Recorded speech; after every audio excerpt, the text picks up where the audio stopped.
Hi everybody, this is Jim Egan, head of school, Synapse School with a Friday update. It's beautiful here as we head into spring. This will be pretty quick. First of all, thank you, all of you who came out to our spring auction and party, our NAR ball over at 3151 Edison Way, the Sports House. It was super fun, had a great time, took some shots from those of you who were taking shots at me in goal. And we still have time, or you still have time, to go to the online auction and to give back to the community and get some great stuff too. There are events that are still open. There are things that you could be interested in for you or for your family. So the auction is still open. Remember, this is the benefit that really looks to bolster our financial aid for the year. So this is important to our equity work. So it's still open, the auction's still open, but again, thanks for everybody for coming out and having a great time and getting on the dance floor and really having a super community event and being a part of it. Okay, I wanted to also point out something that I've been hearing about around here in terms of behavior, kids' behavior. I listened to a podcast by Derek Thompson.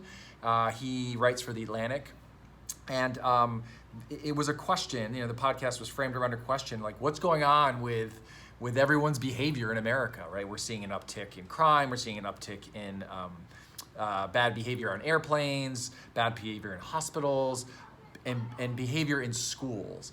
And so I want you to know we're aware of this, and we're seeing a little bit of that here as well. But I think it's important to point out that it's not just kids that are having a difficult time coming out of the pandemic or at this point in the pandemic. We're not quite out of it yet, right? Adults are having this issue too. I was talking to Karen Shin, an L2 teacher, and she was relaying an experience or an observation around kids trying to, how do we handle our bodies around each other? How do we play, right? Kids are always climbing all over each other.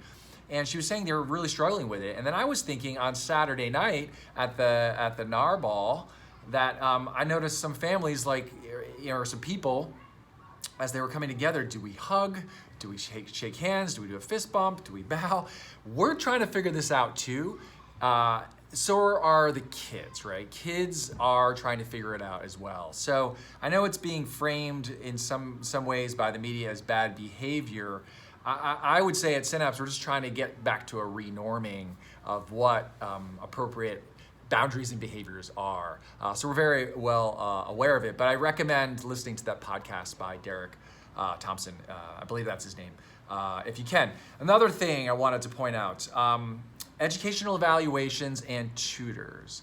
From time to time, tutors are being used by families. Evaluations are being used by families to see what is happening with their child in terms of their educational profile. The only folks who should be recommending evaluations and tutors to you from Synapse should be in the leadership realm. So in lower school, it's Katie Morgan.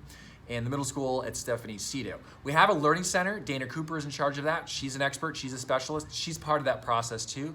But teachers, other staff members, frankly, even me, we're not the experts. So the experts are the folks in the Learning Center. Also, Liz T in the Brainwave Learning Center has a unique expertise in some ways. And so we're going to use those assets that we have to make the best decisions for you, the family. So if you are going to a teacher, or again, even coming to me and say, hey, should I get a tutor? Should I get an evaluation? I'm going to refer you to the division directors and certainly flare this for Dana Cooper as well in a learning center, right? We have a lot of great experience and expertise in these areas. So don't go through your teachers, go through the leadership. And then lastly, I'm really excited about the Narwhal logo election, right? We're gonna have a new logo to put within our mix of other images that we can use. And so if you haven't voted, I don't know what you're waiting for. Again, I'm really excited about that too. All right, that's it for this Friday. I hope you're doing well. I'm doing good, and I'll talk to you soon.